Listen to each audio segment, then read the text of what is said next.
कि जब मैं सदन में जब जम्मू एंड कश्मीर राज्य बोला हूं, तब पाक ऑक्यूपाई कश्मीर और अक्साई चीन दोनों इसका हिस्सा है, ये बात को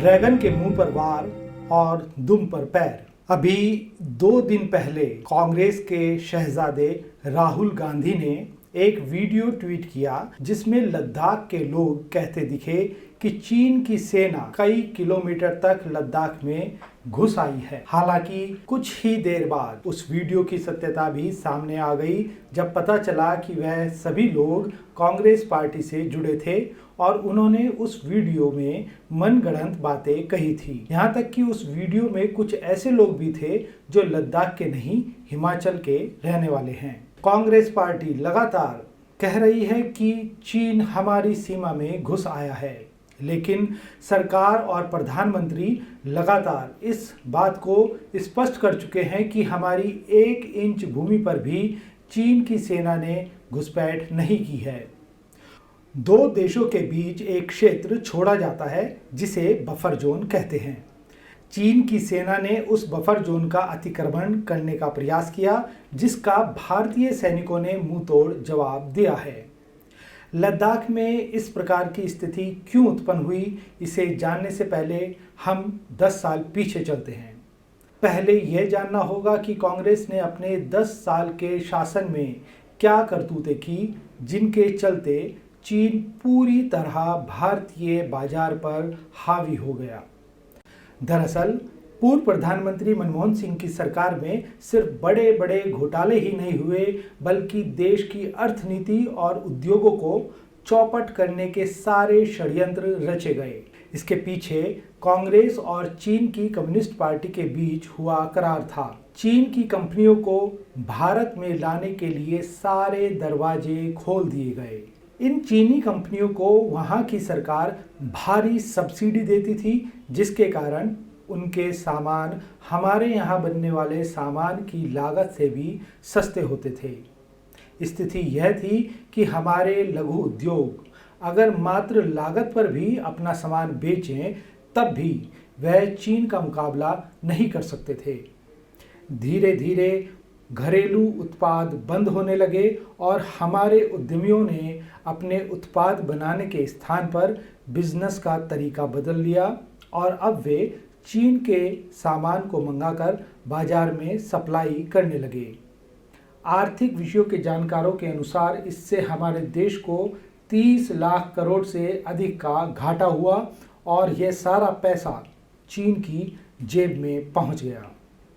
चीन इस मुनाफे का एक हिस्सा कभी राजीव गांधी फाउंडेशन को दान के रूप में और कभी अन्य तरीकों से भारत में बैठे उन लोगों तक पहुंचाता रहा जिनके हाथ में सत्ता थी और जो देश के लिए दलाली कर रहे थे।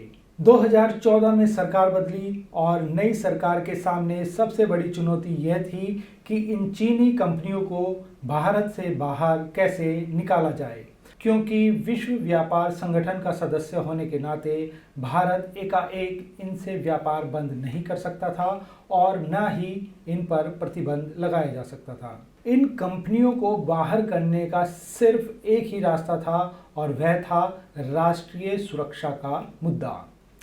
यहाँ से शुरू हुआ राजनीति के चाणक्य अमित शाह का वह दांव, जिसमें न केवल कांग्रेस की दलाली और काली करतूतें सामने आई, बल्कि चीन भी हर मोर्चे पर आज पूरी तरह गिर चुका है।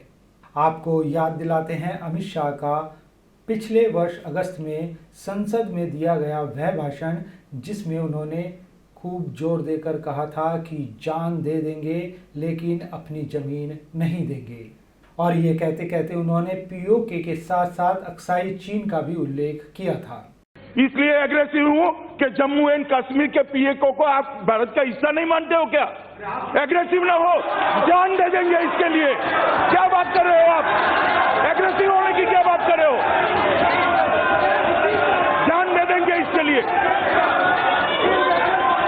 कि जब मैं सदन में जब जब जम्मू एंड कश्मीर राज्य बोला हूं, तब तब पाक ऑक्यूपाई कश्मीर और अक्साई चीन दोनों इसका हिस्सा है, ये बात को बस तभी से चीन को यह डर सताने लगा कि अब अक्साई चीन उसके हाथ से निकल जाएगा और साथ ही गिलगित और बाल्टिस्तान भारत के कब्जे में आया तो उसकी सी पैक योजना बर्बाद हो जाएगी, जिसमें चीन अरबों डॉलर लगा चुका है। अपने इस डर से बौखलाए चीन ने वही किया जो भारत चाहता था। एलएसी पर तनातनी से पूरा मामला राष्ट्रीय सुरक्षा से जुड़ा मुद्दा बन गया और अब इस राष्ट्रीय सुरक्षा के आधार पर भारत ने चीनी कंपनियों को बाहर का रास्ता दिखाना शुरू कर दिया है। भारत ने एक झटके में 59 चीनी ऐप्स को बंद कर चीन को करारा झटका दिया। साथ ही कई बड़े प्रोजेक्ट में चीन के टेंडर निरस्त कर दिए गए। साथ ही आगे के लिए रेलवे से लेकर सड़क निर्माण और अन्य महत्वपूर्ण योजनाओं में चीन की कंपनियों के दरवाजे बंद कर दिए गए हैं। भारत ने सीधे ड्रैगन के मुंह पर प्रहार किया है और आज ड्रैगन की पूंछ भी भारत के जूते तले दबी है।